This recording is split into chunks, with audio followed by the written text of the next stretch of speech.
really big tomorrow. I'm not sure if it's public. I think it's public. I can't imagine it's not public, but it'll be big news coming tomorrow. Yeah, it's good stuff. Good stuff. And I finally got Rabbi Lightstone to come out here Really? on an official visit next week, hopefully. No, 2 weeks, right? Yeah, 2 weeks. Well, maybe I should come in. Needs a haircut over there. Mm-hmm. Rafael Yaakov. Evening or afternoon? Are you out of Bidud yet or no? Yeah, today. Congratulations. America tomorrow? Yeah, just about.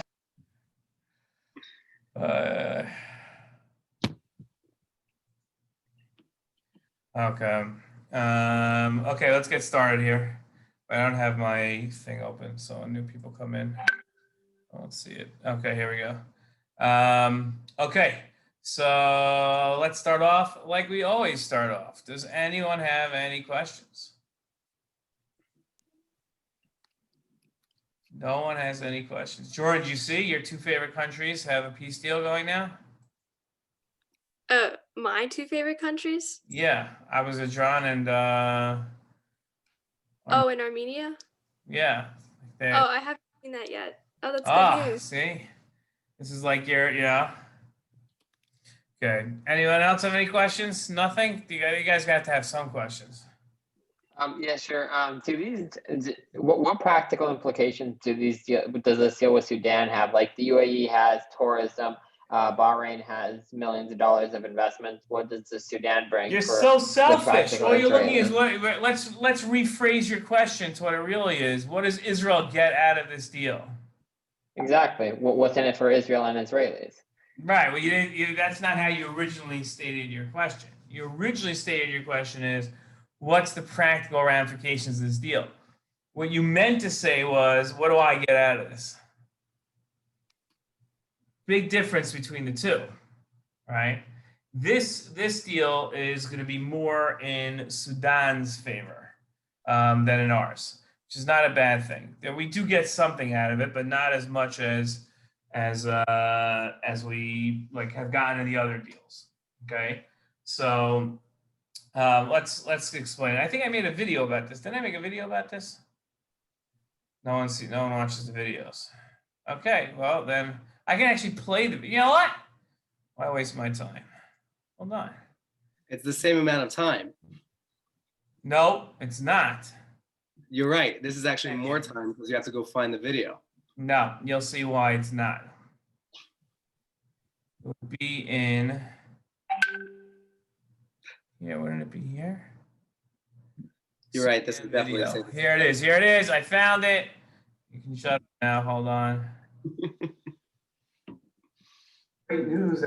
Okay, here we go. Now share screen. No, not that screen. Where's the screen that has it? Must be this screen. No, where'd it go? Oh, here. Oh, because I closed it. Here we go. You guys see this? Great news that we got. Can you see the video? Daniel, give me a thumbs up if you can see a video playing. Yeah, okay. And you guys can hear it okay? Yeah, you're good. Here we go. Watch this. Right when Shabbat was over here in Israel, Sudan, the third country, Arab country, to broker normalization with Israel. Now, why is it so important? What is the Sudan? So the first thing to realize is on a map how important this is, because Iran used to smuggle in the red line here weapons from Iran through Sudan, through Egypt into Gaza. We've had to blow things up in Sudan before. So on a strategic level, this is amazing. It cuts off one of Iran's easiest ways of smuggling weapons to Hamas to damage us.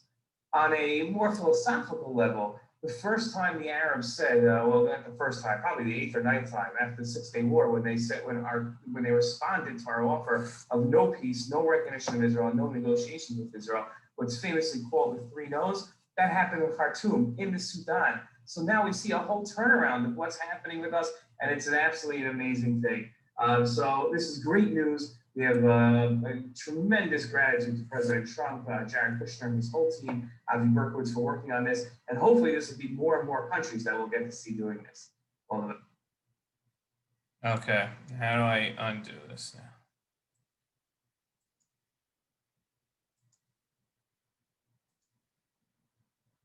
There we go. Okay, so there you go. That was my video. I hope you saw the video. I'm very proud of that video. I'm learning how to do new tricks. I can't hear anybody, but it might be because all your mics are off, but I'm assuming you can hear me. So in any case, that's so on a practical level, basically like this. Okay, let me give you a little history of Sudan, because as you know, many people go on vacation to the Sudan. It's a hot spot of tourism and industry. There's like tons of business goes on in Sudan. It's where like things like electricity were invented. All like the computer was invented in the Sudan. All these amazing things happen in the Sudan. It's also very secretive. The Sudan is like a backwards place where they still use outhouses, and the medical care consists of a Band-Aid that somebody found from an American tourist from 30 years ago. It's the worst place in the world. You would never want to be there. Okay. Like no one's going to Sudan on vacation. Okay, it's not like every Israeli in the world is trying to buy a ticket to get to Abu Dhabi and go shopping there. No one. They could give tickets away. They could pay people to go to Sudan. The amount of vaccinations you will need to go to the Sudan would turn you into a walking medical experiment to see if like your body could withstand this many things. There are diseases that exist in the Sudan that don't exist anywhere else anymore in the entire world. Okay, it is not a good place that you'd want to go. But because of that, the Sudan was a center of terrorism. It was like the world center of terrorism, meaning they weren't advanced enough to come up with their own terrorism. So they had to import it from other places. And that's real. Just about every single person that wanted to hide out from somebody, from like bin Laden all the way through, they'd eventually make their way through the Sudan because no one knew what was going on there and no one cared. So the people of the Sudan, after about 400 years of this, and I mean that literally, finally said, you know what, we should actually have a functioning government. The rest of the world has running water. We should have running water. Like that seems like a good thing. We should have all these things. So then they went to the United States because everybody goes to America. And they said, we need like, I don't know, $5 billion to get us on track. And President Trump's like, hey, no problem. I'm a Republican. We love running deficits. We can give you as much as we want. I said that for Rafi because he knew he'd like that.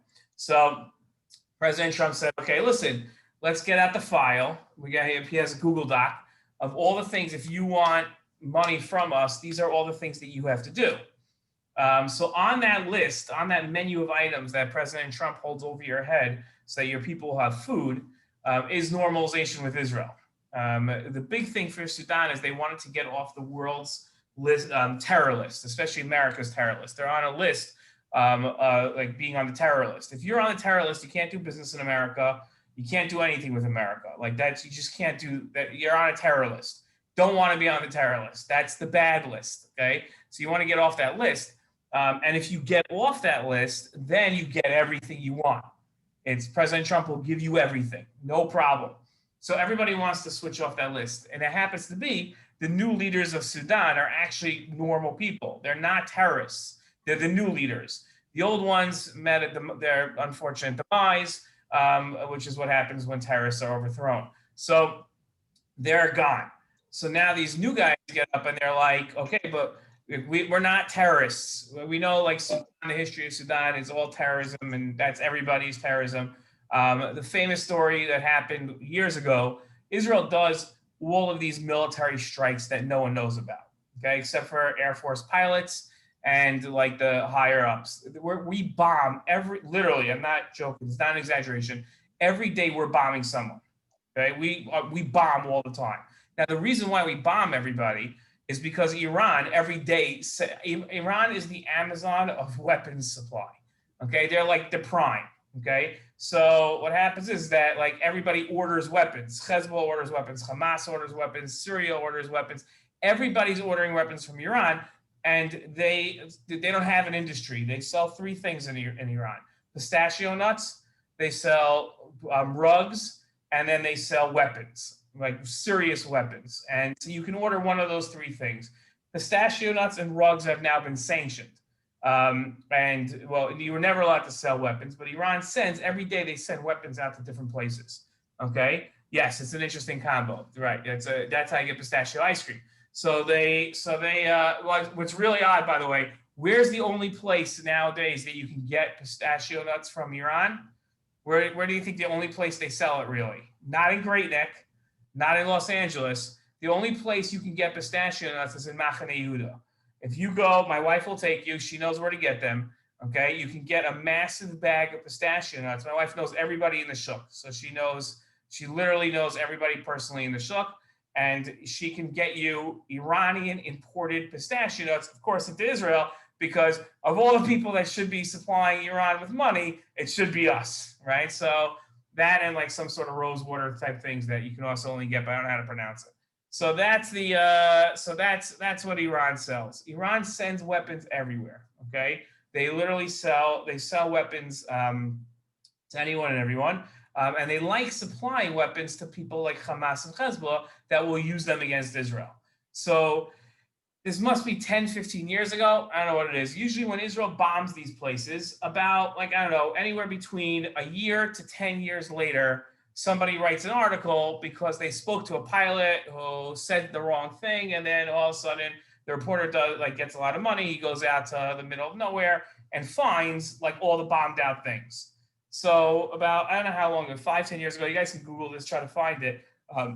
It's recently been in the news again, but somebody found a 30 truck caravan, the carcasses of 30 trucks that were hit in Khartoum, in the Sudan, like in the middle of the desert. There were like 30 blown up trucks.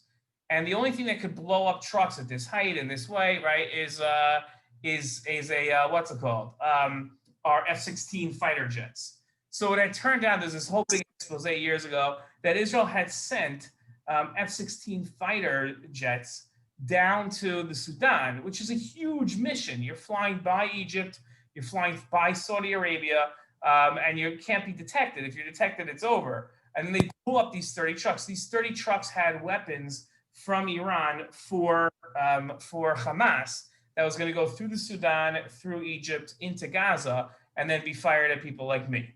Okay, so that was the game plan. And then Israel finds out about these shipments. It's very easy to find out about these shipments. This is for the life of me. If I had a couple of questions in a couple of minutes with the Ayatollah, and he said, "You can ask me anything," I'd say, "I don't get this. You haven't been successful at getting any shipments of missiles and weapons through. Why do you keep trying? Like, are you waiting for like the one time you're going to be successful?" It's very easy to figure out when you're sending stuff. We have satellites. They see when you're shipping stuff. You don't ship anything because the world has stopped you from shipping. So if something's going on in a boat, it's obviously weapons. And then we just got to follow it. And at some point, when you get close enough, we're going to blow it up. We do this every single night in Syria. We do it everywhere. So I don't get this. So that's my question. I don't understand the Ayatollah. I don't. It gives me some confidence in the fact that we're not going to really face a nuclear threat one day, because he seems to be completely incompetent, or at least his people do. I don't know. So I'm sure there's more under the layers here of not understanding like this. There's a lot of things I don't really understand. There's a company that came out today, 2009. Thank you. So there's a company that came out today, an Israeli company that takes 150 pictures of satellites that are going around the Earth, and takes pictures of the Earth every single day. And then you can compare the pictures day to day. You can do this online. Like, this isn't like a secret thing. This is like something that they publish online. So, and you can go anywhere in the world and look at this. So like when you're building a nuclear reactor in Syria, like, right, so that was 2007 when Syria was building this nuclear reactor from North Korea. It was obvious Israel was going to find this thing. I don't get these things. I do not understand. Okay, like I don't get it. I don't understand it. But in any case, so that's the first thing that we do with Sudan. That's the first advantage of having a peace treaty with Sudan. is that now it won't be used for smuggling weapons from Iran. It cuts off one of Iran's points of smuggling. So that's a very good thing. That's great. Okay, that's number one. The second thing is the more Arab countries that sign on with us, the better chances another country will. Now, who's the big prize that we're waiting for? We're waiting for Saudi Arabia. Once we get Saudi Arabia friends with us officially, then it's a done deal. Then we're set. Everyone's going to go after Saudi Arabia. We'll have the whole Sunni world. No one's holier than Saudi Arabia, and I mean that in a lot of different ways. Saudi Arabia is the custodian over the Muslim sites. Saudi Arabia is also the most astute and smart of the countries. So Bahrain and the UAE follow Saudi Arabia. Okay, so you'd say, well, if that was true, then Saudi Arabia would go first, and UAE and Bahrain would go second. No, so Saudi Arabia gave the okay to Bahrain and UAE to sign the deal. Okay, yeah, that's where we're about to go there. Okay, so that's the deal. So Saudi Arabia says, we'll get everybody to go forward on this deal, and then we'll step in at the proper time. So now, when is the proper time for Saudi Arabia to step in? It's very simple. The proper time is waiting to see if President Trump's going to win the election. If President Trump wins the election, then Saudi Arabia feels very comfortable and safe against Iran, right? This is all about Iran, okay? Don't for a second think, okay? The UAE has some people that are a little different. I have like friends in the UAE. I'm still a little shocked by this. They actually like Jewish people. It's very weird, like talking to these people and like realizing they're being genuine. It's very strange. I have conversations every day with people from the UAE, and every single time I'm like pinching myself. I don't understand this.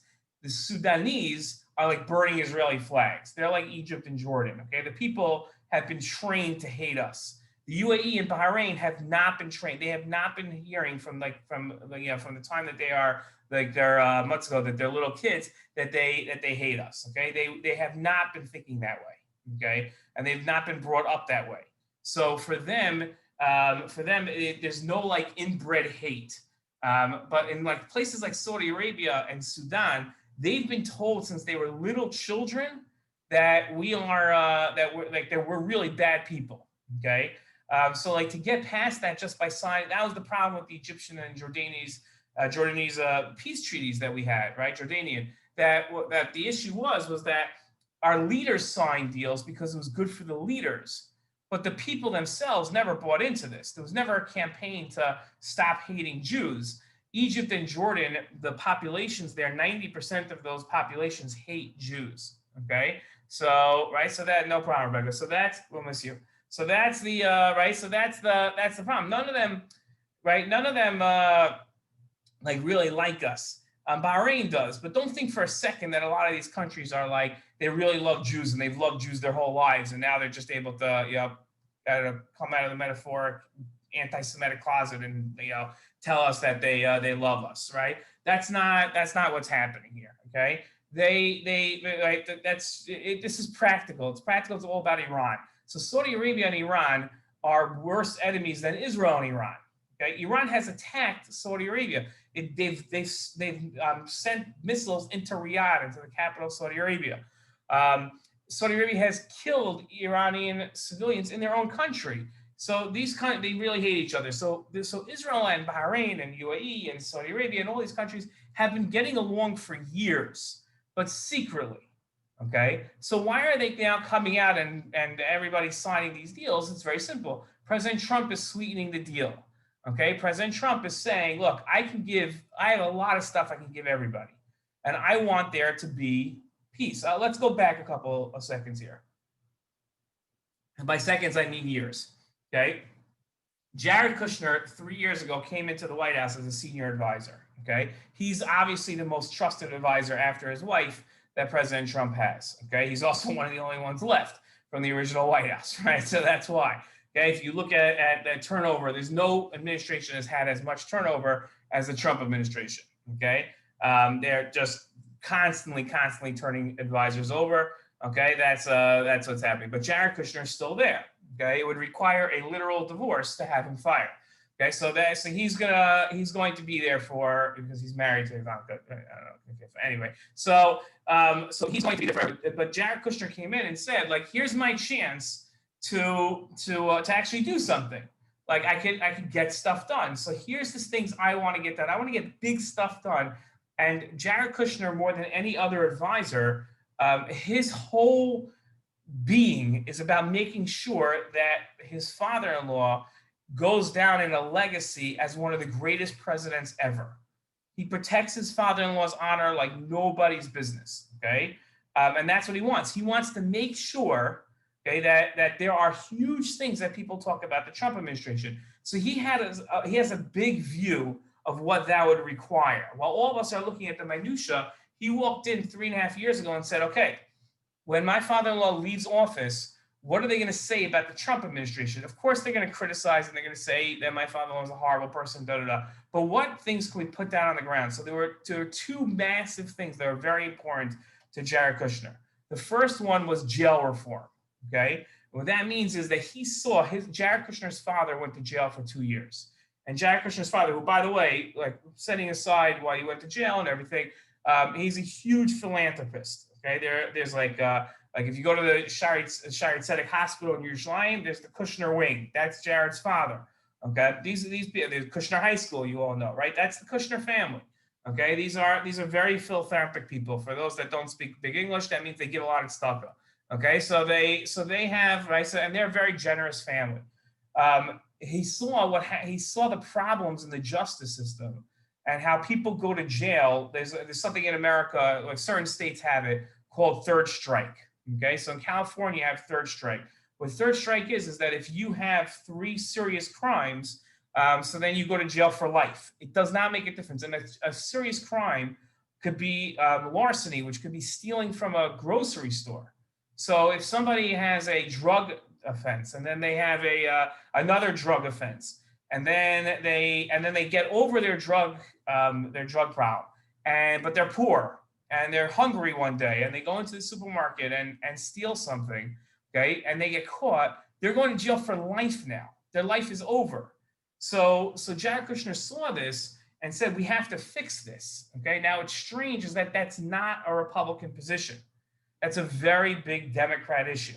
Okay, but Jared Kushner saw it, and then he was able to make this deal. That was the first thing that was very important to him, and he solved this thing. Okay, now it turns out no one knew this, but it turns out that the person that led the charge to have these 3 strike laws and make it really bad for people, it was Joe Biden. So it turns out that it worked out politically really well for President Trump, because in every debate, President Trump can turn to Joe Biden after Joe Biden tells him to shut up, and then President Trump insults him. Then after they're done making fun of each other and calling each other names, then they can say, hey, you made this horrible law and I fixed it. Okay. And President Trump, this wasn't a big thing. It was a fascinating law. One day you guys will research it, but if you look at who was in the room when they announced the jail reform in the first year of the administration, it was all Hasidim and African Americans. Okay, for some reason there's like this Hasidic organization that was really involved in this. That was one organization, and then the second group were African Americans, because there was an inordinate amount of African Americans that were being caught up in this law. They were going to jail for life. The stories, by the way, will break your heart. You cannot stop crying when you see these stories of people who were freed from jail, and they really hadn't done anything so bad, and they were in jail for life. And then because of this law that President Trump passed, they were freed and they got their lives back. They really thought their life was over. They thought they'd spend the rest of their lives in jail, never seeing their children again. It's incredible. So that was Jared Kushner's first thing. The second thing, and this will be cool for the Shomer Shabbos crowd, in the first year, there was this whole big thing. Because we're Jews and we have to do things to really make ourselves upset and really make ourselves look bad in the public eye. So what we did was eventually, the first thing we started doing was doubting whether Ivanka Trump was really a true convert or not, right? So that was the first thing we did. So of course, the Israeli rabbinate has to come out and announce that they don't accept her conversion. Out of nowhere, they came out. So, right, one phone call, Bibi Netanyahu. Now I can tell you, as one of the people that was asked to look into the conversion, there is a gadol. The Kushners are very smart people. Okay, when you convert to Judaism, so when eventually, especially if you're well known, you know someone's going to come up and be like, it probably wasn't a good conversion, right? So because we're idiots, so that's what we do, right? We always doubt everybody. So it's really horrible. We have a mitzvah to love the ger, like to love a convert, and instead we do the exact opposite every single time we can, especially when it's public. So the Israeli rabbinate said we have no reason to believe that this is a good conversion. Anyway, Mr. Kushner, Jared's dad, was very smart and said someone's going to doubt this conversion. So Ivanka and Jared had their rabbi that they had run the conversion, but Mr. Kushner knew that no one's going to believe this rabbi. He's not big enough. So Mr. Kushner, having given a lot of money to certain institutions, demanded a Gadol B'Yisrael be one of the rabbis. And one of the rabbis, a Gadol B'Yisrael, agreed. I'm not going to tell you his name. He agreed to be on this beis din, okay? But refused, he didn't want his name public. He said, only if it really has to come out in public, don't put it out in public. The Israeli rabbinate, within one day, asked to see the conversion document, and they said, whoa, we're very sorry. Very, very sorry. Very sorry. Obviously, this is a good conversion. And that's why you don't hear anything like that. So what do?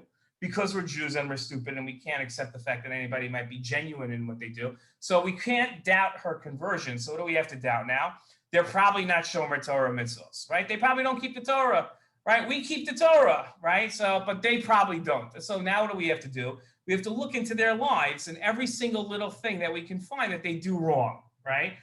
If anybody did this to us, we'd be furious. If anybody went through pictures and be like, oh, look what he's wearing. Obviously, he's not from. Look what he's wearing, right? We'd be furious if anyone did this to us, and we have no right to do this to any other from Jews.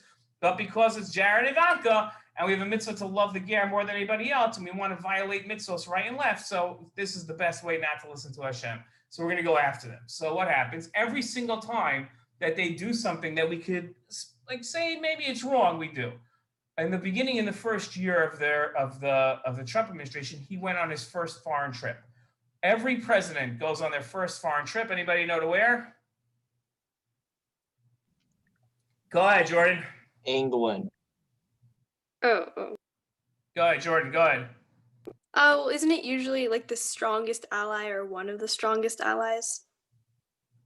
Is it Israel? They Did think Obama so. come in No. first? In truth, they think so. It's truly, if you'd ask them, they'd say yes, but it's not true. Anyone want to go?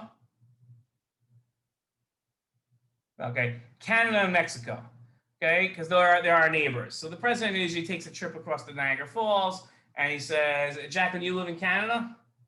Okay, so right, so like I said, they think they're our biggest allies. They just happen to be the neighbors. Okay, so right, they're the weird people up north. So they usually go to Canada. President Trump, obviously, nothing can be conventional with President Trump. So he decides instead he's going to go to visit all three major religions. Okay, I don't know where he came up with this idea. It's an interesting idea.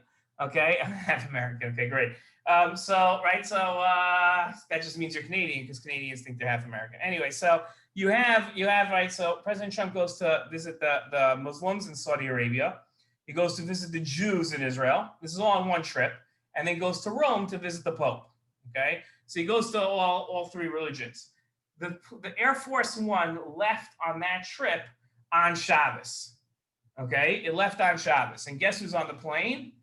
That non-from Trafe guy, Jared Kushner, who's obviously not from because he's on the plane.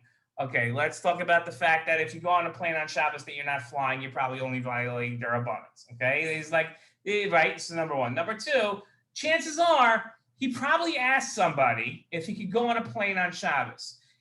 But the biggest point is, number three, it's none of your business. Okay, that's the biggest thing. But instead of everybody saying it's none of my business, people wrote articles or op-eds if you can't get, right, like you go on Times of Israel if you can't get published, and they start writing things about Jared Kushner's not really from, okay? Because he went on Air Force One on Shabbos. Okay. What happened on that trip? What was the purpose of that trip? And why is it that Jared Kushner never answers these questions about whether he's religious or not? Very simple. First of all, because he has dignity and he knows he doesn't have to answer every yogol at Kiddush that tells them that he's not, as they're stuffing cholent down their face and tells you that they're not religious, okay? That's number one, okay? But number two, the second reason why he doesn't answer is because on that trip, he became very close friends with a young guy his own age. He's like about 4 or 5 years younger than Jared, okay? who is named 2 weeks later the Crown Prince of Saudi Arabia. Okay. So he sits there and becomes friend. The Crown Prince is the guy that's going to take over next. The King of Saudi Arabia is 180 years old, right? The Crown Prince is 31, and he's the heir apparent, literally. He's going to be the one to take over, okay? So he becomes best friends with him. And this becomes part of the Jared Kushner's second idea, which is like this. America is fighting a couple of different battles. It's fighting against China in terms of world domination, right? China wants to take over the world's economy and militarily, okay? It wants to do, that's what its goal is. So you have all these like you have Russia that's fighting. So what's the one untapped market that is powerful, but nobody's really paying attention to if you want to have influence? And the answer is the Arab states. They're cash rich. They've got oil, right? So if they have all this money and they can help out the United States interests, so that's who we should be friends with. And Jared Kushner says, you know what? It sounds crazy, but we could really be best friends with these people, okay?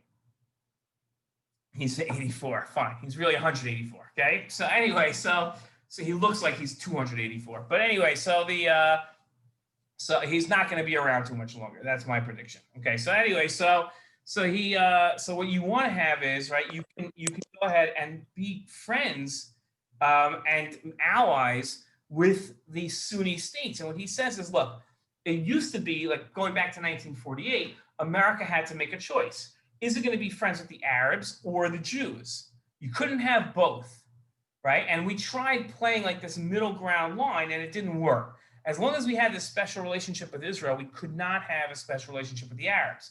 But Jared Kushner looks at it and says, no, we could do something completely different. Because the Jews and the Sunni Arabs have a common enemy, Iran and the Shiites, now we could be friends with Israel and the Arab states. And in fact, we really, the joke that goes around, okay, is that we really have President Obama to thank for this, because President Obama scared the living daylights out of the Sunni states because they realized they couldn't rely on America. So now the Arab states said, okay, who's going to help us fight Iran? Holy cow, we can only rely on Israel. So secretly, they started making a relationship with Israel, okay? So then President Trump came along and said, no, I can solidify this. I can really make this work. How so, right? Jared, right, this will be our big idea, and normalize everything. So it took them a couple of years, but now what we're getting to the point is where everybody is now normalizing things, and everybody now is building a relationship with Israel because we have this common enemy with Iran. What Saudi Arabia, though, is worried about is, let's say Vice President Biden wins, right? If he wins the election, then what happens fighting Iran? So Saudi Arabia says, we don't know what's going to be next. We have to see. So Saudi Arabia says, okay, we're going to wait till after the election to decide what we're going to do publicly with Israel.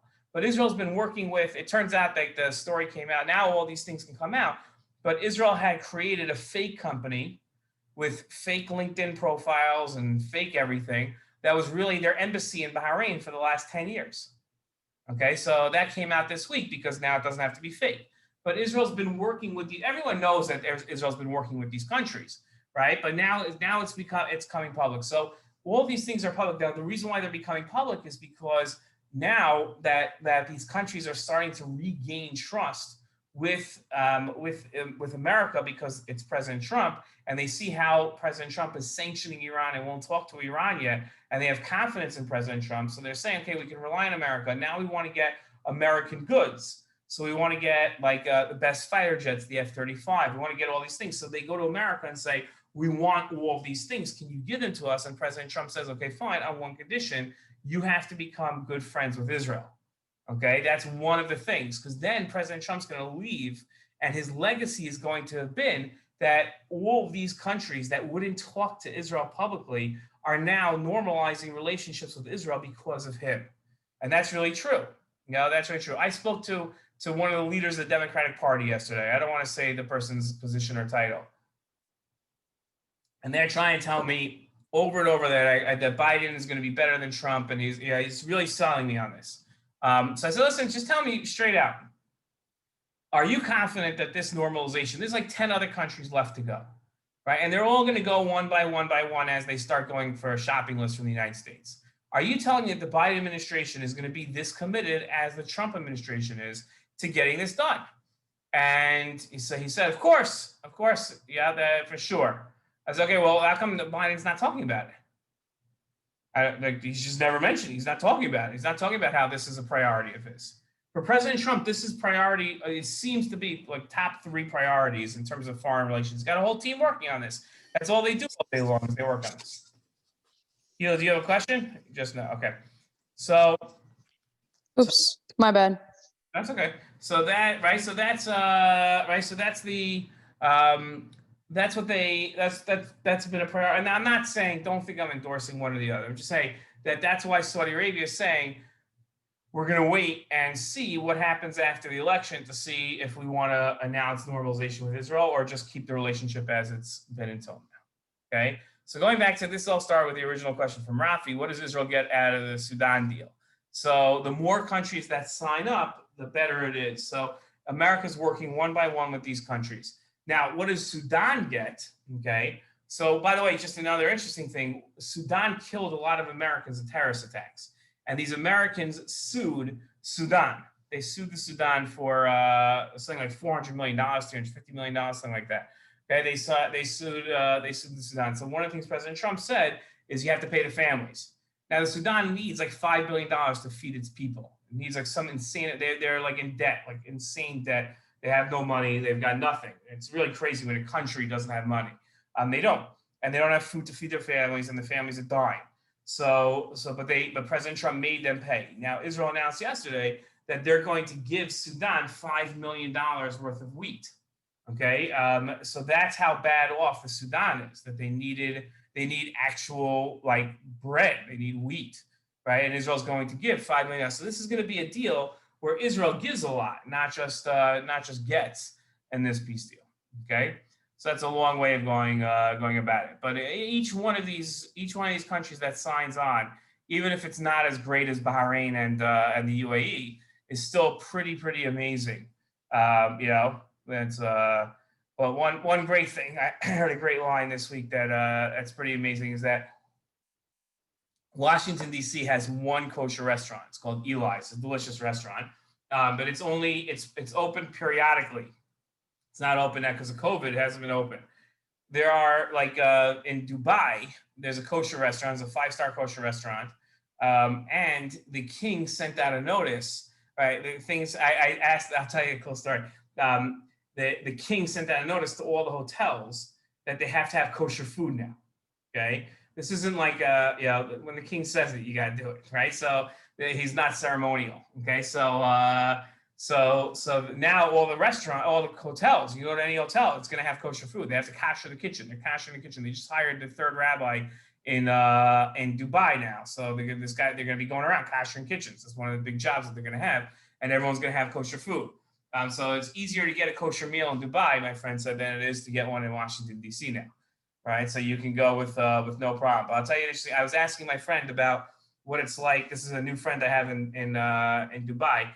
And I asked him, I said, what's it like to live with a king? I don't know. You know anybody with a king? Like it's a pretty antiquated notion. So he said, no, we have a king. We have a king. So I said, you allowed to like say whatever you want in your country, like, free speech? They said, well, we're not allowed to criticize on social media or publicly, but like in our house, we can like say whatever we want and like we don't have to worry. So I said, look, okay, so like, what about on on WhatsApp? Like, because that's what we were talking on WhatsApp. I said, like, can you type a text message on WhatsApp that's critical of the king? So he said, no, WhatsApp's considered social media, so you're not allowed to write it on WhatsApp. And then he wrote like, and the king though, in any case, I met the king, he said, and the king is very gracious. He treats us all like his children. So then I'm like, oh, cool. Wait a minute. Hold on a second. Are you just typing that because you're not allowed to say anything negative? Like, what's the real deal here? And I'm like, I'm never going to know. I'm never going to know what this guy really thinks about the king because he can't write it.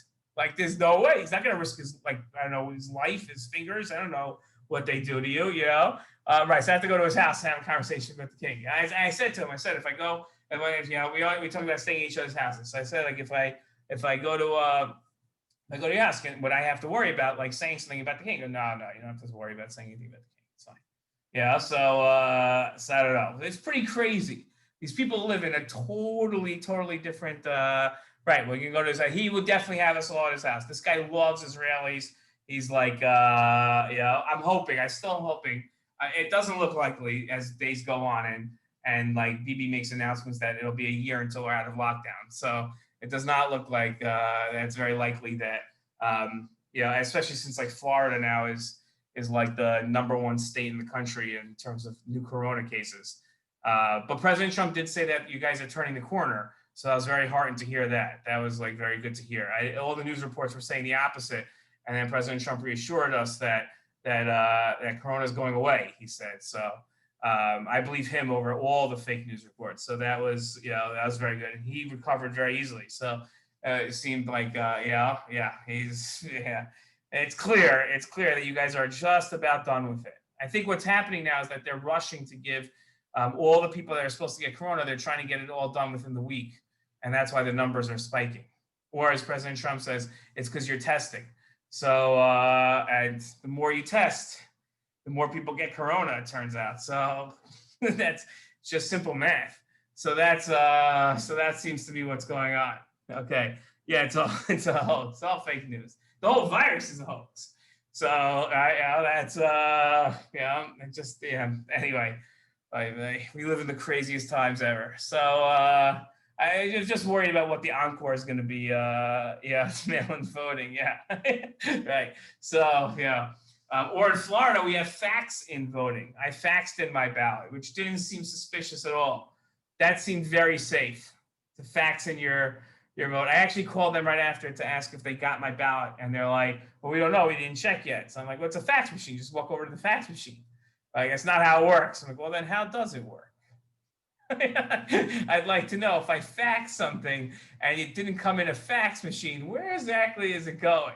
So so that's the one. Yeah, but the one thing is I had to sign off that my ballot isn't secret. Right, and that's if you send in your ballot to Florida and you fax it in, you have to sign a document that says that you now know your ballot's not secret because somebody's reading it as it comes off the machine. So so now it's not secret. Everything was very trustworthy and nothing to worry about. Right, as we know, we trust the national secrets with the mailman. So that's the industry that we always go for. So in any case. But I don't know what's going to happen. I don't know if this trip is going to happen, but if it does happen, so then we can definitely meet this. I mean, we're going to have to meet a lot of people. I am hoping to go to Dubai next month. This is what I'm hoping, and make connections with educators and religious leaders there, and then to be able to create a trip with Israeli, American, and Arab, like Bahrain, UAE, Dubai teenagers together.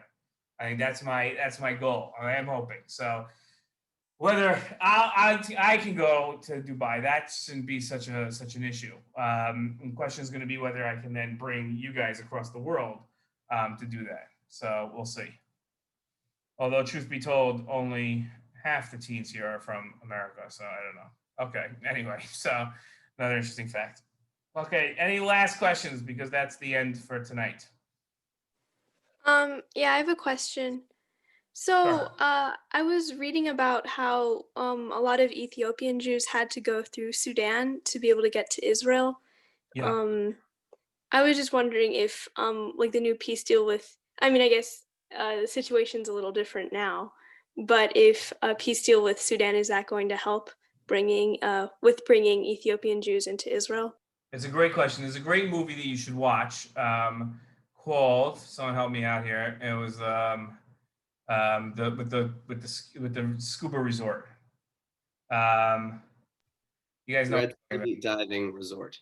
what? Deep diving resort? Red Sea. Oh, Red Sea diving. Okay, Red Sea Diving Resort. That's the movie's name. Okay, great movie. Shows how the first Ethiopians. Something that if you until you meet Ethiopians, we're like horrible, disgusting Jews. I'm sorry to say that. I know I'm supposed to be like very positive, but we really are. Raise your hand if you know any Ethiopians. Okay, so one person has raised their hands. Okay, they're regular Jews, right? They're Jews like me and you. Okay, they're just black. Okay, so that's the problem. We're fine. We don't have any issues with black people, right? That's the issue. If you talk to Ethiopians and you sit down with Ethiopians, okay, and talk to them about their aliyah, half of their families died. It's like, I'm sorry for, I've heard the stories from them. We don't know. We don't know what they went through to get to Israel. They literally had, like, I'm not exaggerating, half the Ethiopian Jews walking through the desert. Some of them had to walk through for a year. My wife sits with Ethiopians with AIDS that contracted, Jewish Ethiopians with AIDS that contracted AIDS from being raped on their way escaping from Ethiopia to Israel. And that's how they contracted AIDS. The stories that you hear are horrendous. They went through what Ashkenazi Jewry went through in the Holocaust. They went through, if not worse, just as bad as what we went through. And nobody knows. Everybody imagines that like these Ethiopians were sitting in huts and like huge Israeli jets landed in their village and then took them out.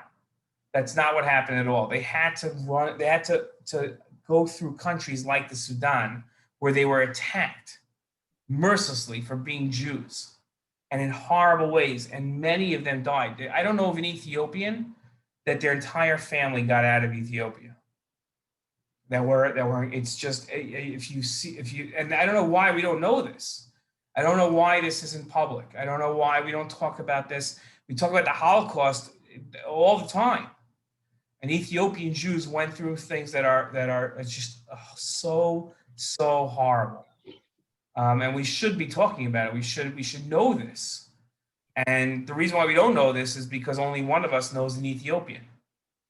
But that's the problem. So will this make it easier, Jordan? I really hope so. I don't know how many Ethiopian Jews are left in Ethiopia. I'm not sure anybody knows that. Rafi, you know? No, but there's a bunch of members of our shul who've been lobbying because there's thousands of them who have been hundreds of thousands of them who are still there who can't get visas to come to Israel. So that's that's the problem. So hopefully it'll be easier. I think now we don't have to have them march through hundreds of or thousands of miles of desert to get to a safe place to fly out of, but hopefully it will. We didn't. Okay. What did you say, Ozai? We learned about this in school, but not in detail. But a few years ago, they told us that we had to read a book that I think had to do also with the movie that you saw. I guess there's a book for that. So in school, we had to read the book, and people like actually my kindergarten teacher, she was Ethiopian. Like I don't know anyone personal like I don't know, none of my friends are Ethiopian, but I used to have my teachers used to be and just people I know randomly and from school. And I don't know anyone personally. Yeah. So yeah, it's very it's difficult. It's a difficult parsha. We had our people went through a lot of bad stuff. Okay, have a good week, guys, and next week is the debates. Looking forward. Okay, see you guys. Thank you, Rabbi. Have a good night. Good night, guys.